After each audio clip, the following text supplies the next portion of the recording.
فزورها فإن تذكروا الموت وفي رواية أخرى فإن تذكروا الآخرة এই দুনিয়ার মানুষেরা তোমরা মাজার জিয়ারত করো, কবর জিয়ারত করো, তাহলে তোমাদের দুইটা লাভ হবে। একটা হলো ফাইন তাযাক্কারুল আখিরা, এটা তোমাদেরকে আখিরাতের কথা স্মরণ করে দিবে। কবরের পাশে গেলে মনে হয় এই কবরের ভিতরে মন্ত্রী ছিল, জাল সুগারের চেয়ারম্যান ছিল, কথা বল না কেন? সম্মানিত হাজিরিন, সবাই আজকে কবরের মধ্যে শুয়ে আছে, আমাকে একদিন কবরে আসা লাগবে। দুই নম্বর হলো ফাইন তাযাক্কারুল মাউত, এটা মরণের কথা আপনাকে স্মরণ করে দিবে। সম্মানিত হাজিরিন, এই মাজারগুলো বাংলাদেশের মধ্যে রয়েছে।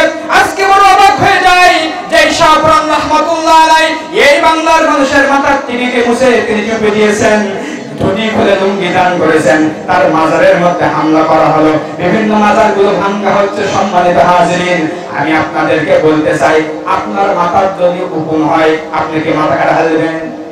কথা হয় না? মাথার যদি হুকুম হয় মাথা কাটবেন? হাত যদি আপনার ভাঙে আপনি হাত কেটে ফেলবেন না। আপনার মাথায় হুকুম হলে, মাথায় কথা হলে মাথার চিকিৎসা করতে হবে। এমবিবিএস, এফসিবিএস, এফআরসিএস এইরকম করে ডাক্তারের কাছে যাবেন, চিকিৎসা করবেন। যেই মাজারের মধ্যে শিরক হয় আর বিদআত হয়, ওই শিরক বিদআত গুলো আপনাকে বন্ধ করতে হবে, সরাইতে হবে। তাই বলে আল্লাহর ওলির মাজারে হাত দেওয়া যাবে না। আজকে বাংলার জমিনের মধ্যে যারা মন্দির পাহারা দেয়, মন্দিরের মধ্যে পাহারা দিয়ে দুর্গাপূজার মধ্যে ভলেন্টিয়ার হওয়ার স্বপ্ন দেখে, ভলেন্টিয়ার হওয়ার জন্য করে উৎসাহ প্রদান করে, আর তারা আল্লাহর ওলিদের মাজারের উপরে হামলা করে, মাজার ভাঙে, নিঃসন্দেহে বোঝা যায় এরা হুসাইনপন্থী মুসলমান নয়, এরা হলো ইজিপ্ট বাহিনী মুসলমান। বড় আমরা ঠিক না?